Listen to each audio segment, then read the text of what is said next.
नमस्कार मित्रों, मैं राजू त्रिपाठी महाभारत के आदि पर्व भाग 3 के साथ पुनः उपस्थित हुआ हूँ। आज हम फिर से कर्ण के बारे में आगे की जानकारी प्राप्त करेंगे कि कर्ण ने किस प्रकार से शिक्षा प्राप्त की, उसको शाप क्यों मिला और जो है वह शाप महाभारत के महायुद्ध में जो है वो किस प्रकार कर्ण के जीवन नष्ट यानी मृत्यु में किस प्रकार से वह अपना प्रभाव डाला। तो चलो हम शुरू करते हैं बच्चों।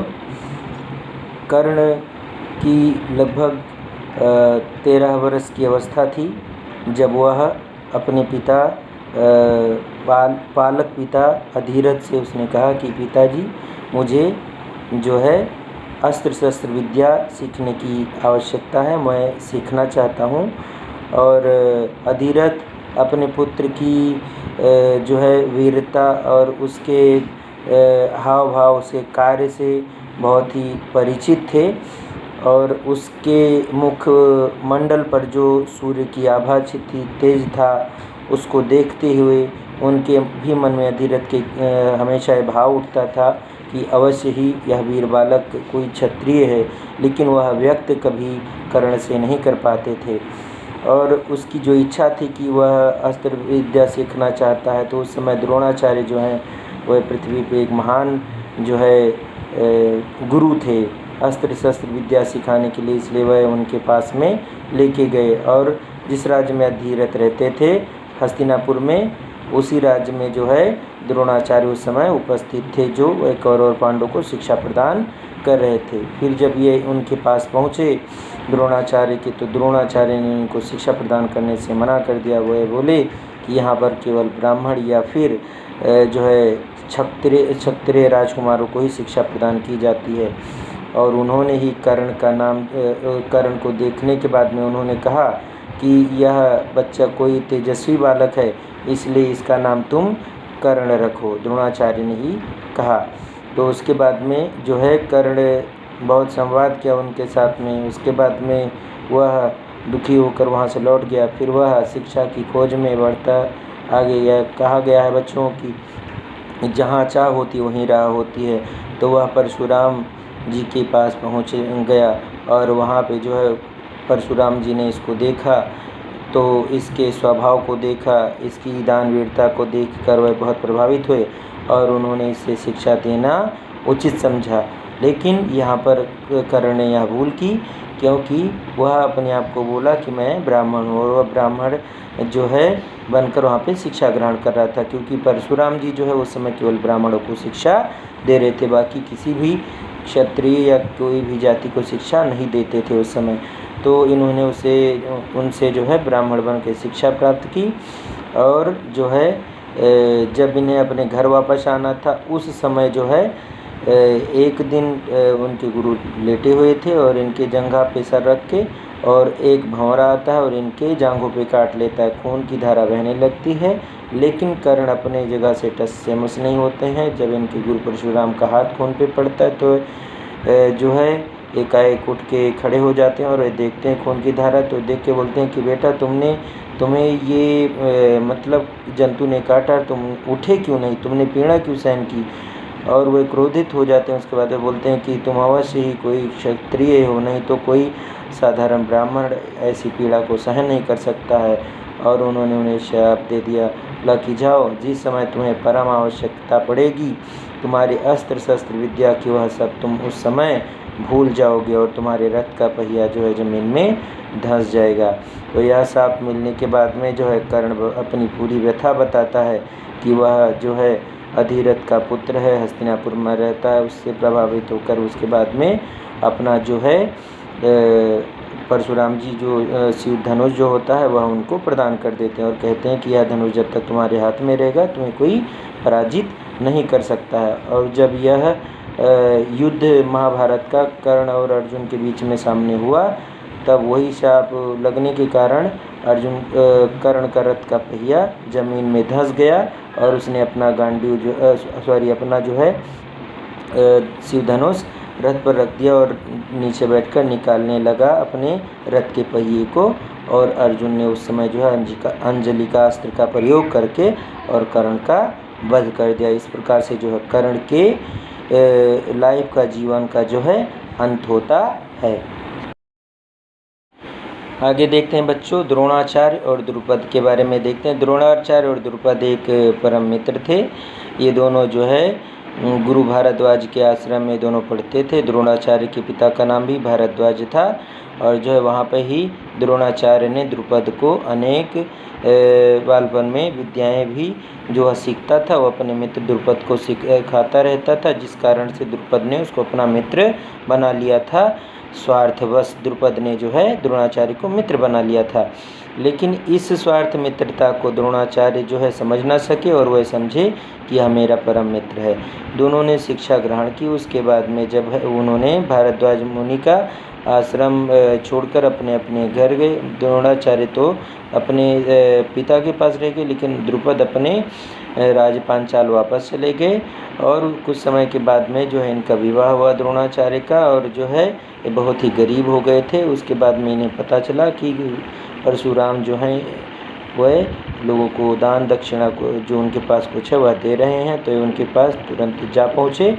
जब तक ये पहुँचे तब तक उन्होंने सारे धन दौलत जो थे वह एक दूसरे को है जो है प्रदान कर चुके थे। उनके पास कुछ नहीं था, तो उन्होंने कहा कि हे ब्राह्मण पुत्र, मेरे पास तो कुछ नहीं है, लेकिन मेरे पास जो है विद्या है, वह चाहिए आपको, तो मैं अवश्य आपको प्रदान करूंगा। फिर जो है द्रोणाचार्य ने उन्होंने उनसे आगे की जो है शिक्षा प्राप्त की और उन्होंने ब्रह्मास्त्र तथा अनेक दिव्यास्त्रों का ज्ञान प्राप्त जो है परशुराम जी से प्राप्त किया। उसके बाद में अपने घर वापस लौट आए। कुछ समय बीतने के बाद में इन्हें पता चला कि पांचाल नरेश की मृत्यु के बाद में उनके पुत्र द्रुपद जो हैं उनके परम मित्र थे, वह राजगद्दी पर बैठे हैं। तो ये उनके पास सहसा एक दिन जा पहुँचे और उन्हें याद दिलाते हुए कहा कि हे मित्र, आपने बचपन में जब हम दोनों साथ में पढ़ते थे तो कहते कि जब मैं जो है पांचाल देश का राजा बनूंगा तो मैं आपको अपने राज्य का आधा भाग दे दूंगा, लेकिन मुझे आपके राज्य का आधा भाग नहीं चाहिए,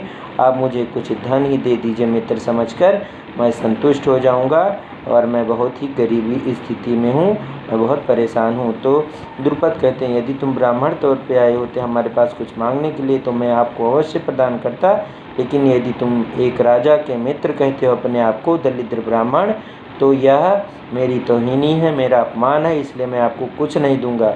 ऐसा कहकर द्रोणाचार्य को अपमानित करके द्रुपद ने अपने जो है राज्य से भगा दिया। उसके बाद में द्रोणाचार्य को बहुत दुख हुआ और वह बहुत क्रोधित हुए। उसके बाद में हस्तिनापुर के में आकर वह रहने लगे। कुछ समय के पश्चात जो है युधिष्ठिर जो है पांडव और कौरव को खेलता हुआ देखकर जो है उनके पास पहुँचे, तो इन्हें ये पता चला कि जो है युधिष्ठिर की अंगूठी और जो है उस समय बॉल होता है ना, बॉल गेंद, वो जो है कुएं में गिरी है। तो वे अपने जो है सरकंडे की सीख को लेकर और एक एक करके जो है कुएं में फेंकते गए, एक दूसरे के ऊपर बिनती चली गई वह सरकंडे की सीख, और इस प्रकार से इन्होंने जो है गेंद को निकाल लिया और युधिष्ठिर की अंगूठी निकाल के दी। यह कार्य देखकर बहुत ही प्रभावित हुए सभी राजकुमार, और भीष्म पितामह को जब ये बात चला तो उन्होंने जो है भीष्म पितामह ने द्रोणाचार्य को इन लोगों का गुरु नियुक्त कर दिया था। आगे की कहानी तो जो है मैंने आपको समझाया था। तो जब इनकी शिक्षा समाप्त हुई, रंगभूमि का कार्यक्रम समाप्त हुआ, उसके बाद गुरु दक्षिणा के रूप में जो है कौरव पांडव को चढ़ाई करने के लिए द्रोणाचार्य ने भेज दिया कि जाओ तुम और द्रुपद को बंदी बना लाओ। तो पहले जो है कौरव गए दुर्योधन के नेतृत्व में, लेकिन वहाँ पर जो है युद्ध में वे हार गए और जो है वापस चले आए। तो उनको देखकर युधिष्ठिर ने कहा कि हे गुरुवर, आप हमें जाने की आज्ञा दीजिए, हम अवश्य ही उन्हें बंदी बना लाएंगे। दुर्योधन कहता है कि जहाँ हम 100 भाई गए और कुछ न कर सके तो तुम क्या कर पाओगे 5 भाई, हमें हस्तिनापुर की सेना के साथ आक्रमण करना चाहिए। तो वह कहते हैं द्रोणाचार्य कि मुझे जो है आप लोगों से गुरु दक्षिणा चाहिए, मुझे जो है हस्तिनापुर से कुछ नहीं चाहिए। तो युधिष्ठिर उनसे आज्ञा लेकर 5 भाई के साथ जाते हैं, द्रुपद के ऊपर आक्रमण करते हैं और जो है अर्जुन द्रुपद को बंदी बना लेता है और उसके बाद इस प्रकार से जो है पांचाल राज्य पर द्रोणाचार्य का जो है राज हो जाता है। उसके बाद द्रोणाचार्य ने अपनी मित्रता निभाते हुए द्रुपद को आधा राज्य दे देते हैं और उन्हें काम्पिल्य जाकर राज्य करने की अनुमति प्रदान करते हैं। इस प्रकार से जो है द्रोणाचार्य ने द्रुपद को काम्पिल्य और जो अपने पुत्र को जो है पांचाल राज्य का जो आधा हिस्सा दूसरा होता है उस पर राज्य करने लगते हैं। लेकिन यह अपमान जो है उसे बर्दाश्त नहीं होता है द्रुपद को, और वह यज्ञ करवाता है और यज्ञ में जो है वह ऐसा पुत्र चाहता है जो द्रोणाचार्य का वध कर सके, और यज्ञ में वह सफल होता है तथा उसे धृष्टद्युम्न और द्रौपदी नामक एक पुत्र और पुत्री प्राप्त होते हैं, जो महाभारत युद्ध में धृष्टद्युम्न जो है द्रोणाचार्य का सर काटता है। तो इस प्रकार से इनकी मित्रता जो होती है वह ख़त्म होती है और जो है एक शत्रुता के रूप में बदल जाती है। आगे की कहानी बच्चों हम पढ़ते हैं लाक्षागृह। लाक्षागृह क्यों हुआ? तो जब ये अपने गुरु द्रोणाचार्य को जो है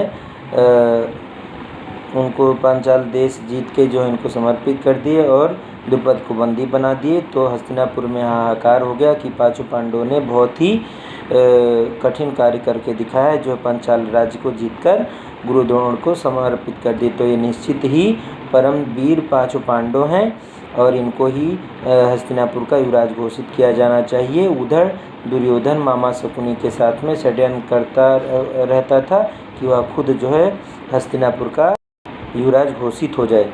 लेकिन जो है भीष्म पितामह ने एक प्रतियोगिता का आयोजन किया और वहाँ पर 4 बंदियों को एकत्रित किया गया और विदुर कहते हैं पहले दुर्योधन से कि तुम इनका जो है ये तुम प्रूव करो कि ये जो चारों कैदी हैं इनको किस प्रकार का दंड सर्वोचित होगा, सबसे उचित होगा।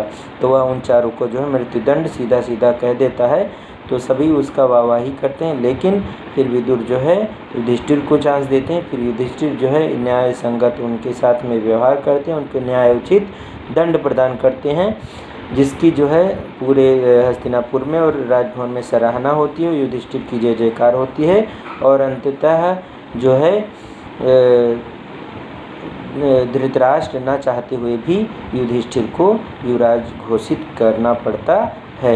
उसके बाद में फिर इनकी विजय यात्रा शुरू होती है और ये कई राज्यों को जीतकर हस्तिनापुर में मिला देते हैं। एक दिन दुर्योधन जो है अपने मामा शकुनी के साथ में षड्यंत्र करते हुए उन्होंने प्लान तैयार किया कि जो है ये पांचों पांडवों को जो है वारणावत भेज दिया जाए, वहाँ पे मेले में वहाँ पे घूमेंगे फिरेंगे, और वहाँ पे जो है उन्होंने एक लाक्षागृह का निर्माण करवाया ताकि वे वहाँ पे रहेंगे और फिर रात में जो है उनके कुछ विश्वास पात्र जो है सैनिक उस भवन को आग लगा देंगे और पांचों पांडव जलकर मर जाएंगे। इस प्रकार से जो है दुर्योधन को उनके रास्ते की जो रुकावट थी युवराज बनने की वह ख़त्म हो जाएगी। और उन्होंने जो है अपने पिता धृतराष्ट्र के समक्ष जाके कहा कि हे पिताजी, मैं अपने भाइयों पांचों पांडवों को कुछ उपहार देना चाहता हूँ। मैंने जो है एक भवन बनवाया है वारणावत में और मेला आ रहा है, तो वहाँ पे जाएंगे, मेले में घूमेंगे और वहाँ पर रहेंगे, थोड़ा आराम करेंगे, क्योंकि वह जो है विजय यात्रा से थक गए हैं पांचों भाई। और जो है यह मैं उनको भ्रात प्रेम में, भाई के प्रेम में जो है उपहार भी करना चाहता हूँ। लेकिन उनको धृतराष्ट्र को दुर्योधन ने थोड़ा सा भी भनक नहीं लगने दिया कि वह ऐसा खतरनाक षड्यंत्र कर रहा है। तो जो है धृतराष्ट्र सोचते हैं कि लगता है कि दुर्योधन अपने भाइयों से प्रेम करने लगा है और उसे अच्छा लगता है, और वह युधिष्ठिर को बुला के कहता है कि तुम्हारे भाई दुर्योधन ने तुम्हारे लिए एक भवन का निर्माण करवाया है वारणावत में और वहाँ पर मेला है, वहाँ पे जाइए, आप लोग घूमिए फिरिए आराम से, और उसके बाद में जो है फिर आप यहाँ पर वापस हस्तिनापुर कुछ समय के बाद वापस लौट आइए। तो युधिष्ठिर बहुत सीधे रहते हैं और वह दुर्योधन की चाल को समझ नहीं पाते हैं और वह प्रेमवश जो है दुर्योधन की बातों को मान लेते हैं और उसे अपने गले लगाते हुए कहते हैं कि मैं अपने भाई की बात को मानने के लिए उसके जो है दिए हुए उपहारों को मैं स्वीकार करने के लिए तैयार हूँ। मैं अवश्य जो है वारणाव्रत जाऊंगा और वहाँ पे जो है कुछ दिन गुजार के आऊँगा। उसके बाद वे आते हैं, अपने भाइयों से बात करते हैं पांचों पांडव।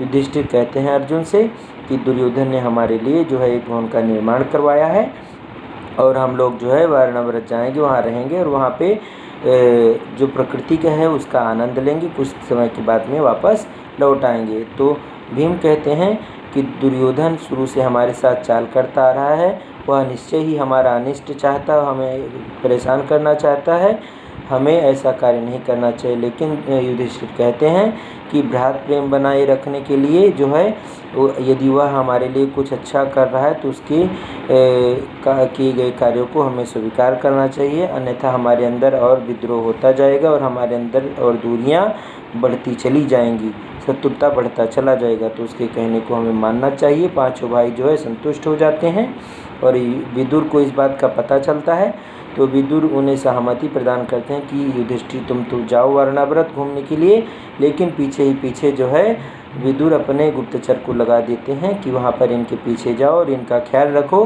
कि कहीं दुर्योधन इनको जो है इनके लिए कोई षड्यंत्र तो नहीं रच रहा है, इनको मार तो नहीं डालना चाहता है।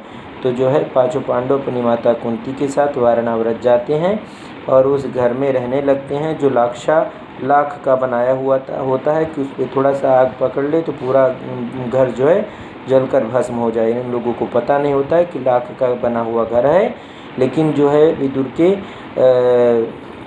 गुप्तचर को ये सारी बातें पता चल जाती है कि दुर्योधन कुछ अपने जो है उसके प्रति जो निष्ठ सैनिक थे, जो उसके कहना मानते थे, उसके प्रति उनकी लॉयल्टी थी, ऐसे सैनिक जो हैं वह पांडवों को मार डालने के लिए पूरी रणनीति के साथ में लाक्षागृह तैयार कराए हैं और रात में वह आग लगा देंगे।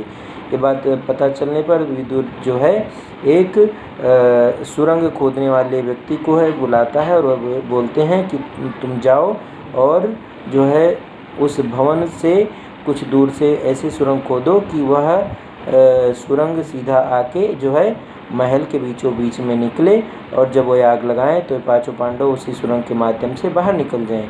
फिर वह जाते हैं और युधिष्ठिर से सारी वृत्तांत सुनाते हैं। तो युधिष्ठिर बहुत ही दुखी हो जाते हैं और हताश हो जाते हैं, लेकिन जो है वह सुरंग खोदने वाले व्यक्ति जो होते हैं वह खोदना चालू कर देते हैं और ये पांचों भाई अंदरों अंदर बैठे रहते हैं और बाहर जो दुर्योधन के सैनिक और व्यक्ति होते हैं, जो मतलब उनका जो मुख्य व्यक्ति होता है मूचन जी उसका नाम रहता है, उसको थोड़ा सा भी फनक नहीं लगने देते हैं कि हम लोगों को कोई परेशानी है या दिक्कत है। और जो है सुरंग तैयार हो जाती है और रात में जब उन लोगों ने आग लगा दिया होता है उस समय पांचों भाई जो है उस सुरंग के रास्ते उस लाक्षागृह से बाहर निकल जाते हैं। इस प्रकार से ये बच जाते हैं और इनको किसी प्रकार का अनिष्ट नहीं होता है। और उधर शकुनी, दुर्योधन और अन्य लोग जो हैं उनके षड्यंत्रकारी बहुत ही खुश होते हैं कि पांचों पांडव जो हैं वे तो जलकर मर गए, लेकिन पांचों पांडव बच जाते हैं। लाक्षागृह का जो षड्यंत्र है वह सफल नहीं होता है। आगे की कहानी जो है हम अगले पार्ट भाग 4 में लेके उपस्थित होंगे। तब तक के लिए आप सभी लोगों को धन्यवाद।